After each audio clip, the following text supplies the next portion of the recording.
That's bad.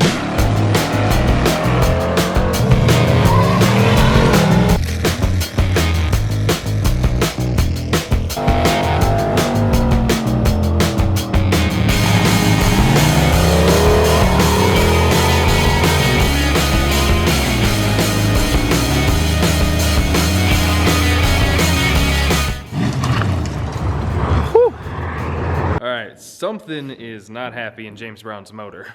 So I took this thing down the road, just a quick little putt down the corner and back, and I rolled into it a little bit, and in a second and a half it made 23 pounds, blew the coupler off, which in the car it sounded weird, and I thought I heard the motor, came back in, and it was like there was not really a knocking, but like a really hard clunking. And I was like, shoot, man. And at first I thought I heard a knocking. I was like, oh shoot, I just blew this motor up and I didn't even make a real pass. But it sounded top end. So ended up pulling the spark plugs out, looking at them. They looked lean, but they weren't concerning. Like nothing was melted off or anything like that. Or nothing like the gaps didn't get pinched closed or anything like that. They just looked lean. Then I put a breaker bar on the crank, rolled over fine by hand. Totally fine, didn't feel any binding or anything like that, so I didn't think that I bent a rod. I was pretty sure the bottom end's fine. And ended up doing a compression test, and numbers are here. All of them are between 175 and 190. Good enough. I think that's 11%. Totally fine for me. Except one of them. One of them was at 30. Now, a few days ago, I was talking to one of my buddies, James, coincidentally, and I was telling him, I think I have a dead cylinder. It's idling kind of heavy, I guess. This primary isn't discoloring like the rest of them. This one's still pretty shiny. The other ones are starting to turn kind of gold. And oddly enough, that's the one that was down on compression. So I ended up pulling the valve cover off, and I found that one of the rockers just completely backed out and was basically laying there. Weird. Every other one was tightened. So I don't know if I somehow just skipped over it, which is kind of unlikely, or if it backed out somehow. Not really sure. Unfortunate though. But luckily that is a free and super easy fix. So I was like, yeah, hallelujah, we're back in business. So I had to get new spark plugs for it because I ended up cracking one of them pulling it out. And two of my fucking ceramic plug wires that I got, because I was like, yeah, they won't have to worry about burning any plug wire or anything like that. Two of them broke pulling them apart, so that was really annoying. But got the plugs, got new wires, and threw it all back together. And I fired the car back up, and it sounded weird. And I was like, that's not ideal.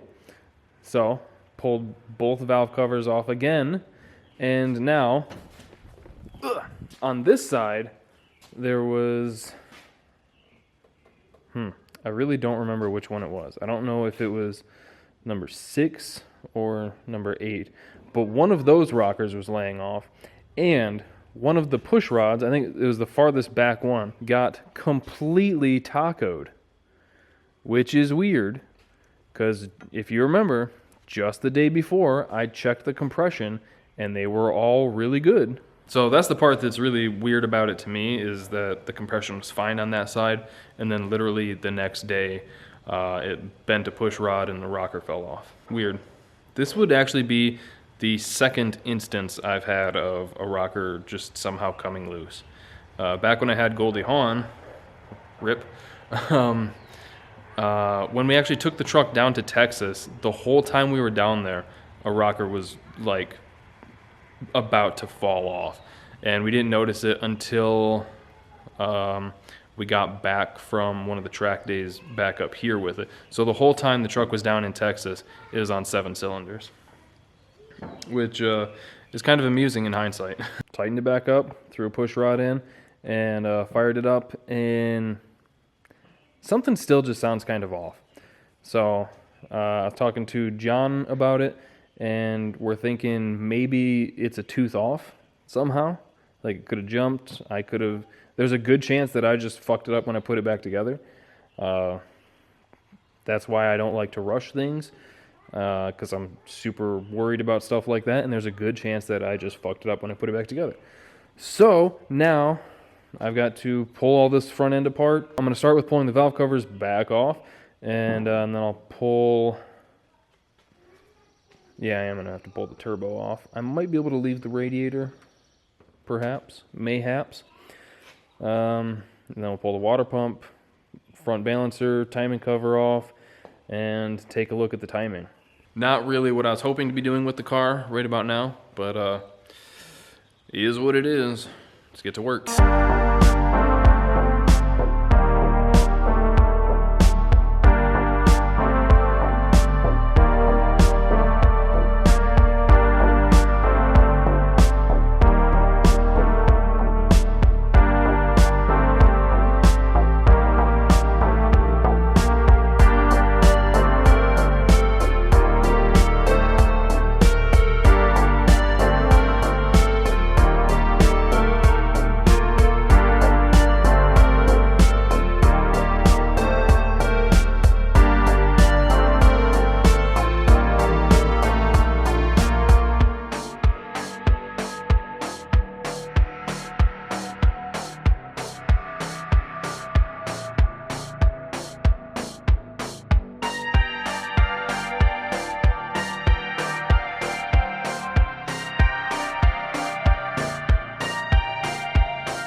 I'm trying to avoid taking the balancer off. So I've got the cover loose. I'm gonna try and shine a light down there, maybe take some pictures with my phone and see if I can see if they're lined up. I don't think this is gonna work. Now would be a fantastic time to have one of those timing covers with the removable section there to change cams. But all in all, I think it's 22 minutes to get to this point, so that's not too bad, really.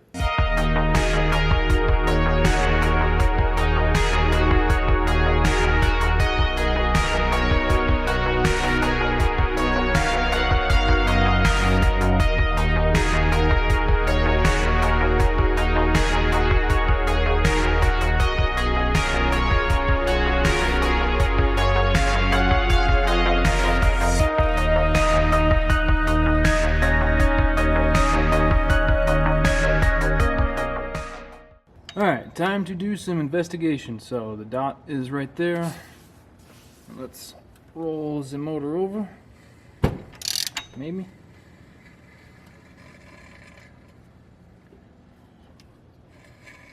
It's going to be incredibly hard with the plugs in it and none of the rockers on. You can hear it blowing the compression past the rings.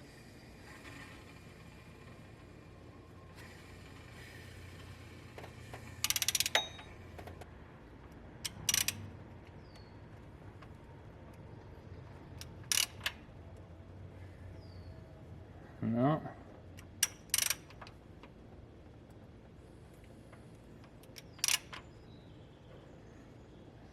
I think that looks... It is dot to dot. So that sucks. That means that there is something else going on. Alright, so after looking things over and just sitting and thinking about it, I'm pretty sure I'm just bottoming out the valve springs. So I think what I'm going to do is the aluminum 5.3 over here, this has a Howard's cam in it with a little bit smaller lift. It's a 222, 225, 561, 578, 112 LSA cam. So a pretty decent all-around cam.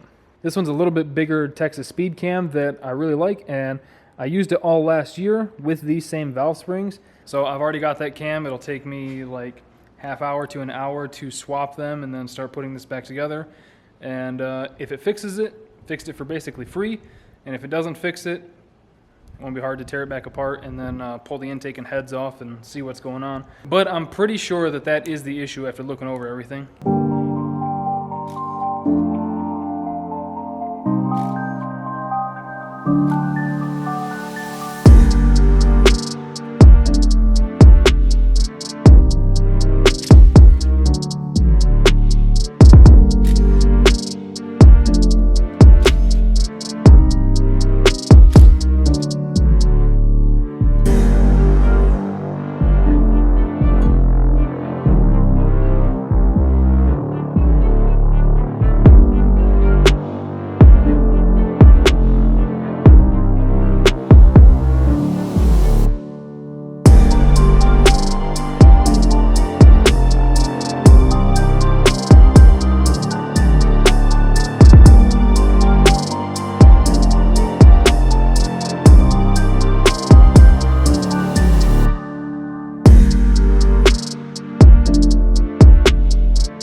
Got the cam and everything back together, got the rockers on. So now I'm going to hook the battery back up and roll it over a bunch. Hopefully that little setup there works to not just puke a bunch of oil everywhere. I'm not going to roll it over a bunch. I just want to roll it over enough to hopefully pump up the lifters, and if anything makes a weird sound, hopefully I'll hear it.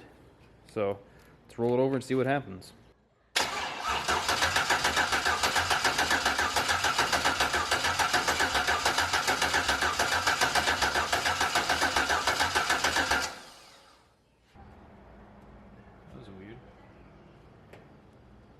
I didn't hear anything clunking. I was watching the valve springs on the other side and I could still see coil gap. I think at this point we can actually put it back together and try and fire it up. Alright, finally got the car back together. Got the radiator in it, topped the coolant off. Well, water in this case. If you guys don't like cussing, plug your ears for a second. Little warning here. Haha, get pranked, just kidding. We're about to fire the car up and see how it does.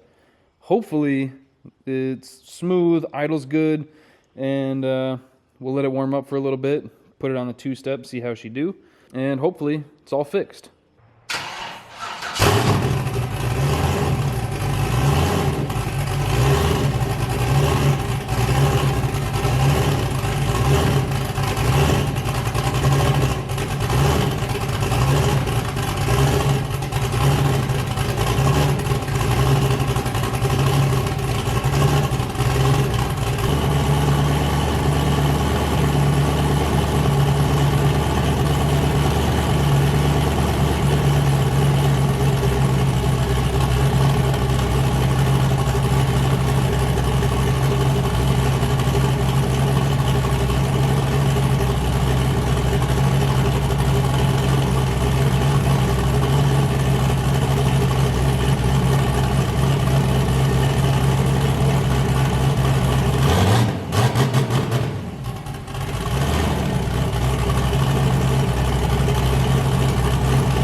That new cam's chopping hard, dude.